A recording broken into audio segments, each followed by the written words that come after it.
All right, let's tackle a huge question today. What exactly is capitalism? Now, I want you to forget the definitions you might have heard before. The source material we're looking at today offers a completely different take, one that's rooted in what they call a historical materialist analysis. So let's dive in and unpack what that really means. You hear these phrases all the time, right? Capitalism gets painted as this natural state of being. Just people trading things, a system of free enterprise that's basically as old as humanity. But the analysis we're exploring today says, hang on a second. It argues that this view is, well, way too simple. That it mistakes one tiny feature, the act of trading, for the entire complex structure. So here's the absolute key idea from this perspective. Sure, markets and trade have been around for thousands of years, but capitalism is something new, something very specific. It's not seen as some eternal fact of life, but as a particular phase in human history. And what defines this phase, according to our sources, isn't just buying and selling. It's about a very unique way society itself is organized. Now, to really get this, we need to understand this concept, a mode of production. Think of it as the basic economic blueprint for a society. It's not just about what technology you have, it's about the social setup. Who owns the tools, the factories, the land, all the stuff you need to make things? And what's their relationship to the people who are actually doing the work? That relationship, that's the key. And this brings us right to the core definition of capitalism presented in our sources. It's not really an economic system about markets, first and foremost. It's a social system that is defined by a fundamental split, a society divided into two major opposing classes. So this analysis basically breaks down the whole social map into two main teams. On one side, you have the bourgeoisie, the capitalist class.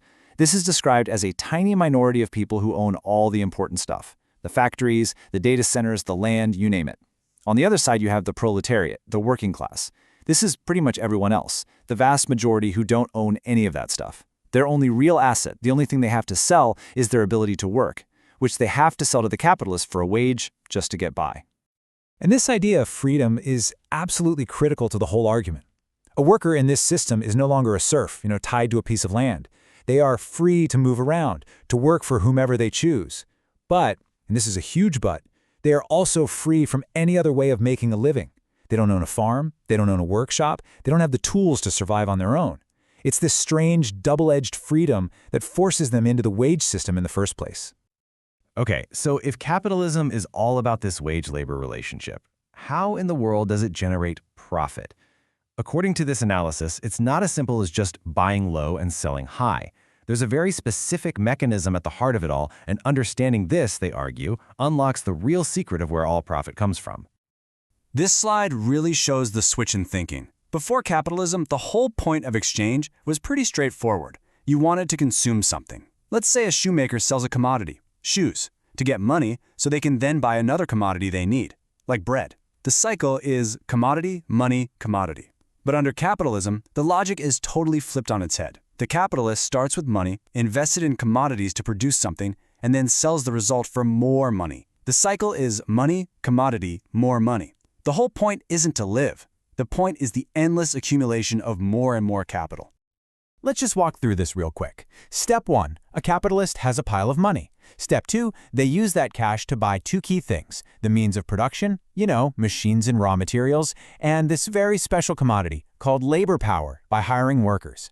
Step 3, those things get combined in the production process, a new commodity pops out at the end, and it gets sold for more money than they started with. But wait a minute. This raises the most important question of all. If you're paying fair market price for your materials and you're paying a fair wage for labor, where does this extra money, this profit, just magically appear from? It can't come from nothing, right? And the answer from this analysis is a concept called surplus value. The argument is that a worker's ability to work is a totally unique commodity because it can create more value than it costs to buy. So a worker might create enough value to cover their entire day's wage in, say, the first 2 or 3 hours of their shift. But they don't go home then.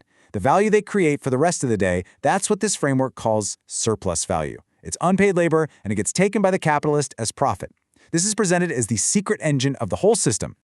And to make this really concrete, one of our sources actually ran the numbers. For just one retail group in South Africa, the estimated annual surplus value, that's the unpaid labor taken from its workers, was almost 1 billion rand in a single year. So this isn't just an abstract theory. You can actually see it expressed in these massive, massive numbers. Now, this whole dynamic of taking surplus value, it leads directly to what these sources describe as the system's central and, they'd say, fatal flaw. It's a fundamental contradiction that's baked right into the DNA of capitalism. And here it is in one sentence. The way we make things has become a huge, collective, social effort. But the way we distribute the results of that effort remains intensely private. Let's break down what that means. So what is socialized production? Just think about your phone, or your car, or pretty much anything. One person didn't make it. Its creation involved the coordinated work of millions of people all over the planet, in mines, in factories, in logistics, in programming. Production today is this incredibly complex, interconnected social dance. No one goes it alone. And yet, here's the kicker.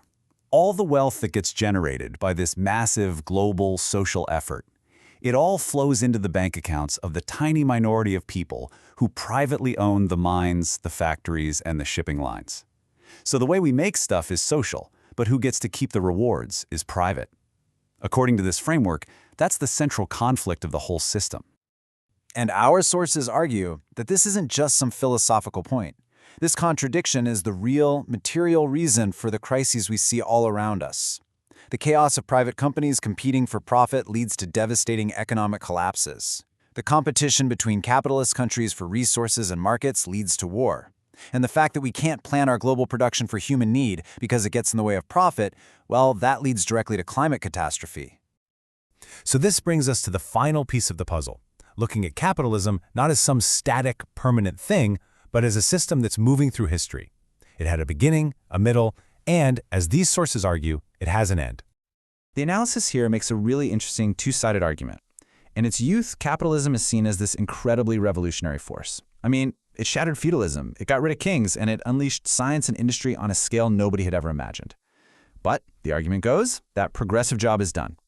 In its modern stage, which the sources call imperialism, the system has turned into a brake on human progress. The very things that used to drive it forward, private property and the nation-state, are now seen as the biggest roadblocks we face. And according to these sources, the symptoms of this decay are everywhere. They point to the constant drive towards war, citing specific, horrifying examples like the genocide in Gaza. They point to the climate emergency spiraling out of control and the completely bizarre reality of having billionaires alongside mass starvation. From this perspective, these aren't a bunch of separate problems. They're all interconnected signs of a system in its final, agonizing stage. So if we pull this all together, what's the big takeaway? Capitalism isn't presented as the final destination for human society. It's not the end of history. Just like feudalism eventually gave way to capitalism, the argument is that capitalism itself has created the conditions, like global production and a global working class, for its own replacement by something new. And this leaves us with the incredibly stark choice that the sources pose. They argue that the immense productive power humanity has built can either be brought under some kind of rational, democratic control to solve the massive crises we face, which they call the path to world socialism, or the contradictions of the current system will just keep getting worse, leading us down a path of endless war, collapse, and a descent into barbarism.